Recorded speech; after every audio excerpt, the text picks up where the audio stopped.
नमस्कार। First India के खास कार्यक्रम दिल्ली चलो में आपका स्वागत है। मैं हूं विजय त्रिवेदी। आप सबका एक बार बहुत बहुत शुक्रिया, धन्यवाद, थैंक यू कि आपने लोकतंत्र के महापर्व में बढ़ चढ़कर हिस्सा लिया और हिंदुस्तान की मजबूती के लिए अपना फर्ज निभाया। फर्स्ट इंडिया पर आज सवेरे से ही हमारा मेगा कवरेज चल रहा है। 16 घंटे के इस मेगा कवरेज पर 20 सीटों के लिए हमारे 40 रिपोर्टर्स, 100 से ज़्यादा लोगों की एडिटोरियल टीम और इतने ही लोगों की टेक्निकल टीम आप तक वोटिंग की, चुनावों की, पल पल की और चप्पे चप्पे की खबर देती रही। ये मेगा कवरेज रात 10 बजे तक चलता रहेगा। दिल्ली चलो के इस 2 घंटे के खास कार्यक्रम में हम राजनीतिक नुमाइंदों के साथ ये जानने की कोशिश करेंगे कि वो इस वोटिंग के क्या मायने देखते हैं। पिछले 15 दिनों में हमने दिल्ली चलो के कार्यक्रम में 2500 किलोमीटर में करीब 1.5 दर्जन सीटों का सफर तय किया और राजस्थान के राजनीतिक मूड को भांपने की कोशिश की और जनता को न केवल राजनीतिक नुमाइंदों से रूबरू कराया बल्कि नेताओं से हिसाब किताब पूछने का मौका भी दिया कि उन्होंने पिछले 5 साल में क्या किया है और अगले 5 साल में क्या करेंगे।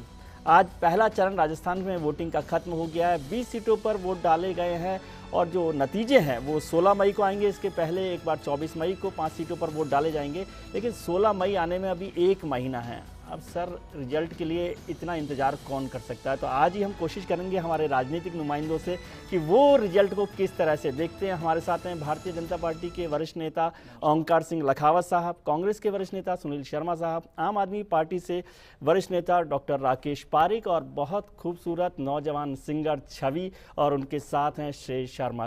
तो राजनीतिक चर्चा तो होती रहेगी। पहले इस लोकतंत्र के महापर्व को, जश्न को शुरू करते हैं छवि के साथ। छवि। कूटे उत्ते वेके अखियां में लौंदे ना जाना मैं तू कभी छोड़, तेरे उत्ते मरदी प्यार तैनू कर दी, मिलेगा तुझे ना कोई और। तू भी आ सबको छोड़ के, तू भी सबको छोड़ के, मेरी अखियां जो हंजूर उड़ गए,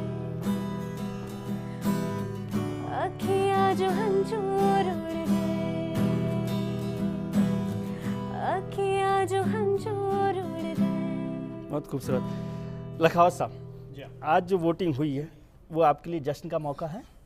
जी हाँ, निश्चित रूप से इस लोकतांत्रिक पर्व के अंदर बिना एक खून का कतरा बहाए बिना अपने मतदान के द्वारा जिस प्रकार सत्ता परिवर्तन का दौर चला है और निश्चित रूप से केंद्र की सरकार को अपदस्थ करने के लिए, और ये जो बढ़ा हुआ मतदान है, राजस्थान में लगभग 17% से अधिक मतदान, लगभग 15% बढ़ा है, 16% बढ़ गया है, 17% बढ़ लगभग है, 48 पॉइंट कुछ था, अब 65 के आसपास हो रहा है और आगे भी कल सुबह तक आंकड़े आएंगे, बढ़ेंगे और अभी 5 लोकसभा क्षेत्र का हमको लग रहा है उसका अलग आने वाला है। ये निश्चित रूप से बहुत सुखद है, ये अच्छे भारत के लिए है, ये नरेंद्र मोदी जी के लिए है।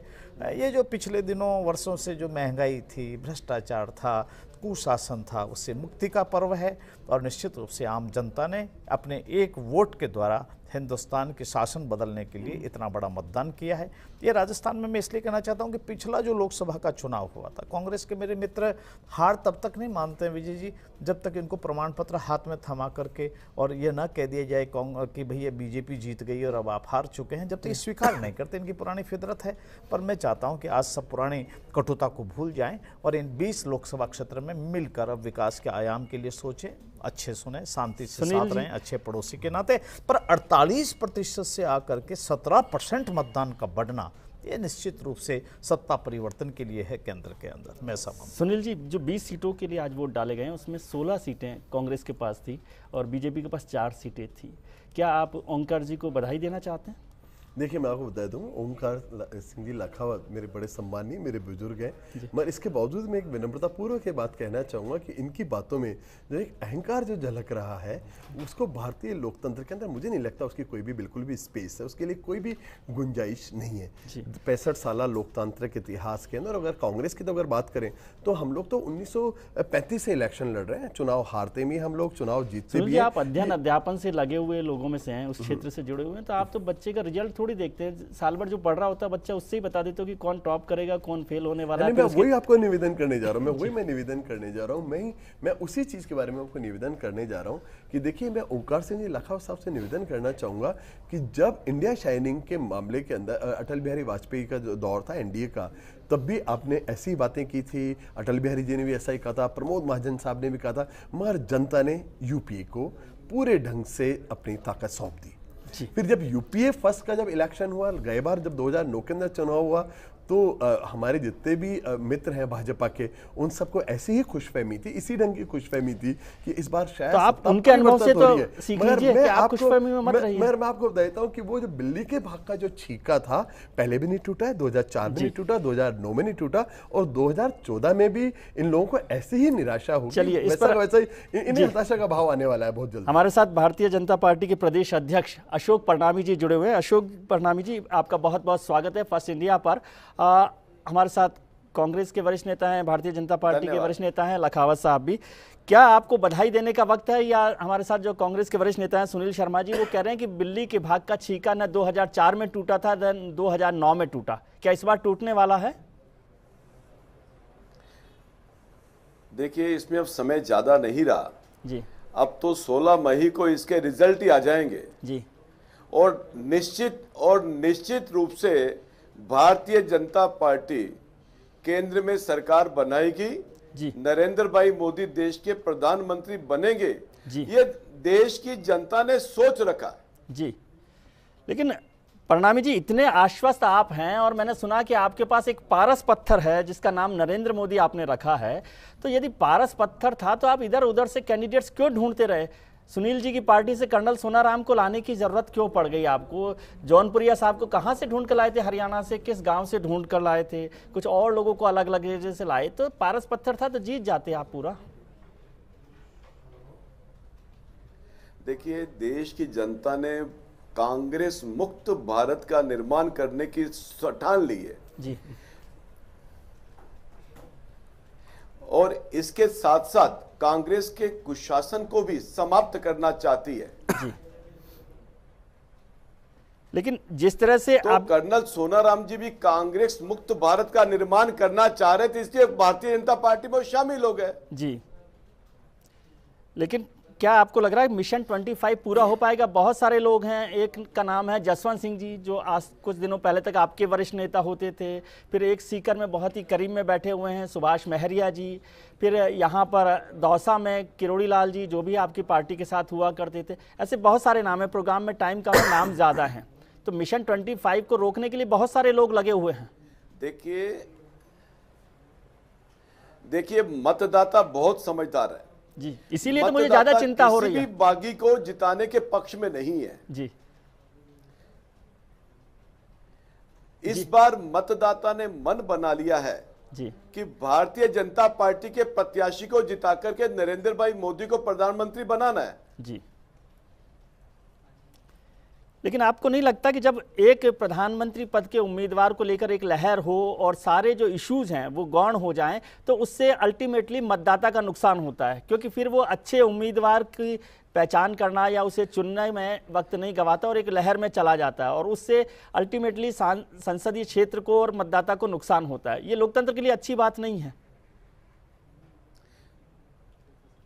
देखिए, नरेंद्र भाई मोदी की जो लहर बनी है वो लहर मुद्दों के आधार पर बनी है। आज देश की पूरी जनता को इस बात का भरोसा है कि नरेंद्र भाई मोदी प्रधानमंत्री बनेंगे तो देश में महंगाई भी कम होगी जी। नरेंद्र भाई मोदी देश के प्रधानमंत्री बनेंगे तो भ्रष्टाचार भी समाप्त होगा। नरेंद्र भाई मोदी देश के प्रधानमंत्री बनेंगे तो युवाओं का भविष्य भी उज्जवल होगा। आम आदमी अपने आप को सुरक्षित महसूस करेगा। देश की आंतरिक और बाहरी सुरक्षा भी मजबूत होगी।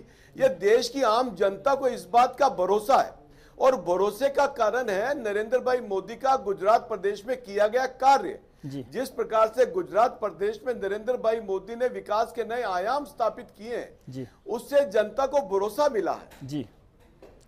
लेकिन परनामी साहब, राजस्थान में यदि जिक्र करें तो मुसलमानों को, खासतौर से हिंदुस्तान भर में माइनॉरिटी जो है वो नरेंद्र मोदी जी के नाम से डरती है, और आपने यहाँ पर 25 सीटों पर एक भी माइनॉरिटी का उम्मीदवार नहीं उतारा, तो कितना परहेज कब तक रखेंगे आप?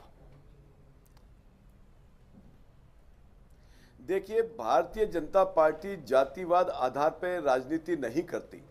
भारतीय जनता पार्टी 36 की 36 कौमों को साथ लेकर के चलती है जी। हमने जो कार्यकर्ताओं से हमारे को फीडबैक मिला, आदरणीय वसुंधरा जी ने जो सर्वे कराया था, हमारे उन्होंने क्या फीडबैक आपको दिया था? उन्होंने क्या फीडबैक आपको दिया था प्रणामी जी की माइनॉरिटी आपको वोट नहीं देती?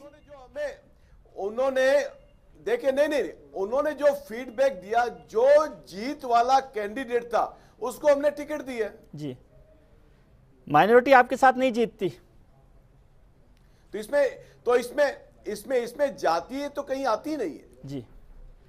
आपको नहीं लगता कि 14% एक जो पूरा कांग्रेस को हिस्सेदारी है सोसाइटी की, उसमें से एक भी व्यक्ति को आप टिकट ना दें, इससे सामाजिक समरसता बनती है? आप देखिए, मैं आपके माध्यम से कांग्रेस की सरकार से पूछना चाहूंगा, कांग्रेस ने एक टिकट दी है माइनॉरिटी की टोंक सवाई माधोपुर में, वो भी उन्होंने बाहर से आयातित किया है। उनको राजस्थान प्रदेश में कोई माइनॉरिटी का नेता नहीं मिला। तो ये कोई पैरामीटर नहीं है जी। बहुत बहुत शुक्रिया प्रणामी साहब आपका हमारे साथ जुड़ने के लिए। हम नतीजों का इंतजार करेंगे 16 तारीख तक, उस पर आपसे चर्चा करेंगे और यदि मौका हुआ तो आपको बधाई देंगे। हमारी तरफ से बहुत शुभकामनाएं और बहुत शुक्रिया। डॉक्टर पारीक, पूरे राजस्थान में खासतौर से जिक्र करें तो 2 पार्टी एक तरह से स्टेट है, ये बीजेपी और कांग्रेस, दोनों लोग मिलकर पूरी मलाई खाते हैं। आप क्या करने आए हैं यहाँ? नहीं, हम केवल जो आपने सही कहा बिल्कुल, एक विकल्प देने आए हैं। 2 पार्टी सिस्टम बन रखा है राजस्थान में, जनता के पास विकल्प नहीं है। जनता हर 5 साल कोशिश करती है कि शायद इस बार शायद अच्छा शासन आएगा और निराश होती है, और जनता को विकल्प की जरूरत थी। जो अभी लखावत साहब ने कही उस बात से जो उसका इंप्रेशन मैं करता हूँ, मेरे हिसाब से ये जो वोट प्रतिशत बढ़ा है, ये वो तबका है जो अब तक निराश था दोनों पार्टियों से, और उसे भरोसा नहीं दोनों पर नहीं। लेकिन आपने तो बहुत जल्दी निराश कर दिया, 50 दिन में ही आपने जनता को निराश कर दिया। और अब तो केजरीवाल साहब ने भी कहा कि मैंने गलती कर दी। इस बात पर अपनी चर्चा कई बार हो चुकी है। गलती उन्होंने ये नहीं करी कि मैंने सत्ता छोड़ दी, गलती उन्होंने इस बात की उन्होंने ये कहा है कि मैं इसको सही तरीके से कम्युनिकेट नहीं कर पाया कि मैंने सत्ता क्यों छोड़ी है, और इस पर चर्चा करेंगे तो और लंबी हो जाएगी, क्योंकि पहले हम कई बार चर्चा कर चुके हैं। तो लखावत साहब ने जो बात कही, मैं खाली इतना कहना चाहूँगा, मुझे इस बात से बड़ी खुशी हुई कि जिस तरह से वोट प्रतिशत बढ़ा है लोगों का, तो वो तबका समाज का जिसका राजनीति में भरोसा नहीं था और जो वोट नहीं डालता था, वो आज शायद परिवर्तन के लिए वोट डाल रहा है। क्या पॉलिटिकल प्रेजेंस होगी राजस्थान में आम आदमी पार्टी के इन चुनावों में? निश्चित तौर पर राजस्थान में नहीं, पूरे देश में होगी। एक नया, मैं राजस्थान का जिक्र कर रहा हूँ जी, निश्चित तौर पर होगी। चलिए, इस पर चर्चा जारी रखेंगे। हमारे साथ हमारा खास पैनल हमारे साथ बना हुआ है, और लोकतंत्र की मजबूती के लिए और राजस्थान के चुनावों पर चर्चा करने के लिए आप हमारे साथ बने रहिए। तुरंत लौटते हैं।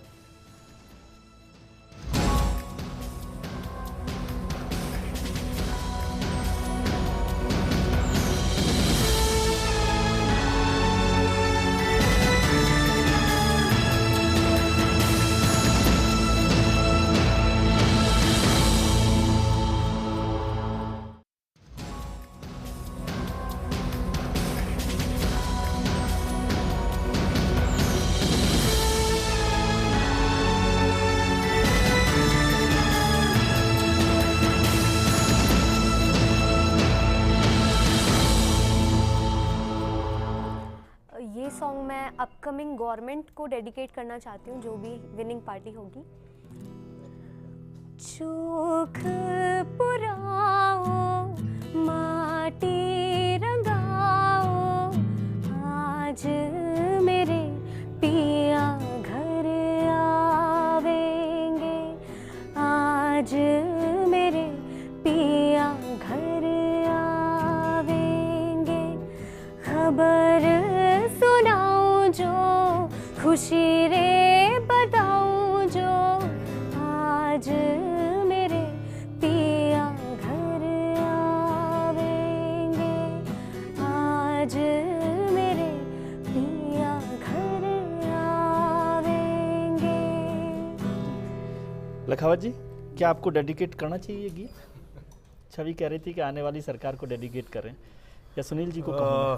मेरा तो ये मानना है कि संगीत एक मानसिक रूप से सबको अच्छा संदेश देता है। आजकल तो आप वैसे भी सांस्कृतिक धरोहर की जिम्मेदारी लेकर, और इसलिए मेरा कहना है कि संगीत के बिना जीवन अधूरा है जी। और राजनीति में काम करने वाले यदि संगीत का थोड़ा बहुत भी उनके निकट बैठेगा तो मानसिक संतुलन भी अच्छा होगा, देश का विकास भी अच्छा होगा, सोचने का समय भी सकारात्मक होगा। ये तो एक एपिटाइजर की तरह है, बिल्कुल एक तरह से। हमने इसलिए भी सोचा कि अब चुनाव का जो वो था, पूरी गर्मी कटुता थी, वो खत्म हो गई, अब तो पूरी हो गई है। अच्छा कि मैं आपको बधाई देता हूँ, तो बहुत सुंदर। पर एक बात आप मानिएगा, देखिए राजनीति में कुछ बातें हिस्ट्री है, हमारा भी इतिहास है, कांग्रेस का भी इतिहास है, ये भी नए हैं तो इनका इतिहास बनने जा रहा है, आने वाले कल लोग इतिहास को बोलेंगे। देखिए कांग्रेस की एक फितरत को पहचानिए, इस देश ने पहचान लिया। श्रीमती इंदिरा गांधी जब चुनाव हारी इलाहाबाद से, उनका चुनाव रद्द हो गया, आप ताज्जुब करेंगे, ये हार स्वीकार नहीं करते। उसका रीजन बताता हूँ। जब उनका चुनाव रद्द हो गया तो उन्होंने कानून को बदल दिया, पीपुल्स रिप्रेजेंटेशन एक्ट को बदला। उसके बाद उन्होंने देखा ठीक नहीं है तो सुप्रीम कोर्ट के चीफ जो सीनियर जज थे उनको एक तरफ करके एन रे जो जूनियर था उसको सीजीआई बना दिया। उसके बाद भी अगर कोई बात नहीं बन पाई और देश भर में गुस्सा उबला तो उन्होंने आपातकाल लगा के जेल में टिका दिया। तो ये गनीमत समझिएगा, मैं आपको बधाई देता हूँ सुनील जी, आपको और आपकी पार्टी को, कि आप बहुत आराम से विदा ले रहे हैं, बिना इस प्रकार का आपातकाल, सेंसरशिप, लोगों को जेल में डाले बिना जा रहे हैं। यह देश के लिए सुखद पहलू है, ये लोकतंत्र में हम सबको प्रेरणा देता है। फिर मतदान होंगे 5 साल बाद, आप भी जाइए जनता के पास, हम भी जाएंगे, पर यह पहला अवसर होगा कि कांग्रेस की शांतिपूर्ण तरीके से एक विदाई हो रही है। ये देश के लिए बहुत सुखद है, हमारी लोकतंत्र की खूबसूरती है। सुनील जी, ये विदाई देखिए पहले तो मैं छवि क्या मार्कशीट पहले तो मैं छवि को थैंक्स देना चाहूँगा क्योंकि इन्होंने हमारे लिए बहुत अच्छा गाना गाया। Thank you very much Chhavi, it really very fantastic melody. अब मैं आपको ओंकार जी की बात में निवेदन करना चाहूँगा कि पहले तो ये रवाना हुए थे, एक बड़े जोर शोर से रवाना हुए थे कांग्रेस मुक्त भारत की बात करने, अशोक परनामी जी भी कह रहे थे, और नतीजा निकला कि रवाना हुए थे कांग्रेस मुक्त भारत के लिए और खुद बन गई कांग्रेस युक्त भाजपा। भाजपा खुद कांग्रेस युक्त हो गई है, इनके पास खुद के कैंडिडेट्स नहीं है। 116 कैंडिडेट्स इन्होंने हमसे इंपोर्ट किए। जो पार्टी हमेशा से लगातार एक बात कहती रही है कि हमारी चाल, चरित्र, चेहरा अलग है, उनके पास खुद का दल, अपने प्रतिबद्ध, इनके वैचारिक प्रतिबद्धता से प्रतिबद्ध वर्कर्स हैं इनके पास। 116 वर्कर्स हमसे लेने पड़े। सुनील जी, एक चीज मैं जानना चाहता हूं, आपने बहुत अच्छी बात कही कि 116 लोग जो कांग्रेस मुक्त से कांग्रेस युक्त बीजेपी भाजपा हो गई है, वो तो ठीक है, लेकिन 116 लोग किसी पार्टी से चले जाएं, इसका पॉलिटिकल मैसेज क्या होता है? नहीं देखिए, आपको मैं अच्छी तरह बता देता हूं मैं कि कभी मतलब 116 लोगों ने सोचा कि डूबते जहाज में बैठना ठीक नहीं। नहीं, ऐसा कुछ भी नहीं है। मैं आपको बता देता हूं, मैं ये 116 वो लोग थे जिन्हें बहुत अच्छी तरह एहसास हो गया था कि कांग्रेस के अंदर उनका फ्यूचर नहीं है, कांग्रेस में उनका कोई फ्यूचर नहीं, कांग्रेस में उनका कोई प्रोस्पेक्ट्स नहीं थे, जिनके प्रोस्पेक्ट्स खत्म हो गए थे कांग्रेस के अंदर, जिनके करियर बिल्कुल ड्रॉप हो गए थे। ठीक से नहीं सुन पाया, आप क्या कह रहे हैं? कांग्रेस में उनका फ्यूचर नहीं है या कांग्रेस का फ्यूचर? कांग्रेस में उनका फ्यूचर नहीं था। कांग्रेस में अच्छी तरह मैं उसको रिट्रीट कर देता हूं, मैं उसको वापस से रेखांकित कर देता हूं कि जिन लोगों को इस बात का एहसास हो गया था कि कांग्रेस में उनका कोई फ्यूचर नहीं, दूर दूर तक कोई फ्यूचर नहीं है, वो हमारा रिजेक्टेड माल आपका सिलेक्टेड माल बना है। इसी बात से पता लगता है कि आपकी कितनी प्रतिबद्धता है। रही बात लहर की, तो लहर वाली जो बात होती है, जिन नरेंद्र मोदी का मिडास टच की बात कर रहे थे, वो खुद अपनी जीत के लिए आश्वस्त नहीं थे। 2 जगह चुनाव लड़ रहे हैं। एक बार बड़ौदा से लगता है कहीं बड़ौदा से नहीं हार जाऊं तो बनारस जाते हैं, बनारस से लगता है कि बनारस से नहीं हार जाऊं तो बड़ौदा से भी लड़ते हैं। इनके राष्ट्रीय अध्यक्ष गाजियाबाद से भाग के लखनऊ चले जाते हैं। अरे भाई, अगर आप अपनी जीत के लिए इतने आश्वस्त हैं, अपनी लहर के लिए इतने आश्वस्त हैं, तो आप खुद क्यों भागादौड़ी कर रहे हैं? कम से कम इनके जो इसमें आप टॉप लीडर्स हैं, सीपी जोशी जी का भी जिक्र कर दीजिए थोड़ा सा। मेरी बात सुनिए, क्या नरेंद्र मोदी आप सीपी जोशी को इक्वेट कर रहे हैं? क्या पहले तो आप इस पे आ जाइए। तो पार्टी के लीडर के तौर पे आपकी पार्टी के सेंट्रल मिनिस्टर थे जो भीलवाड़ा से जयपुर ग्रामीण आ गए। देखिए, आप मेरा अपना ज्ञानवर्धन चाहता हूं। मैं आपको अच्छी तरह निवेदन कर देता हूं कि कहीं आप नरेंद्र मोदी और सीपी जोशी साहब को इक्वेट करें तो बहुत अच्छी बात है, बहुत अच्छी बात है। ये तो मैं आप उन्हें कमजोर लीडर मानते? नहीं, मेरी बात सुनिए, मगर नरेंद्र मोदी ने को इन्होंने प्राइम मिनिस्टर कैंडिडेट की बात की। ये पूरा जो इलेक्शन है भाजपा नहीं लड़ रही है, कहीं भाजपा नहीं लड़ रही, कहीं भाजपा सरकार की बात नहीं है, मोदी सरकार की बात करते हैं। इन्हें भय है कि भाजपा का कलेवर खुल चुका है, इन्हें पता है भाजपा पूरे ढंग से एक्सपोज हो गई है। भाजपा सरकार की बात इन्होंने पूरे इलेक्शन कैंपेन में एक बार नहीं की है। नहीं, मैं आपको निवेदन करूंगा विजय जी कि इनके राष्ट्रीय अध्यक्ष राजनाथ सिंह जी ने थोड़ी देर के लिए भाजपा सरकार की बात लिख ली थी अपने फेसबुक पेज पे, 20 मिनट के अंदर वो पेज बदल जाता है। ये इनकी हैसियत है बाकी लोगों की, ये इनके दल की हैसियत है, जो हमेशा से इस बात का क्लेम करते थे कि वैचारिक आधारित पार्टी है। ये हमेशा एक बात कहते थे, ये पार्टी विद डिफरेंस पार्टी है। वो पार्टी एक व्यक्ति की धरोहर हो गई। जी लखावत जी, आप कब से कांग्रेस की तरह से करने लग गए? जो इंदिरा इज इंडिया और इंडिया इज इंदिरा करते थे, वो मोदी इज बीजेपी और बीजेपी इज मोदी करने लग गए?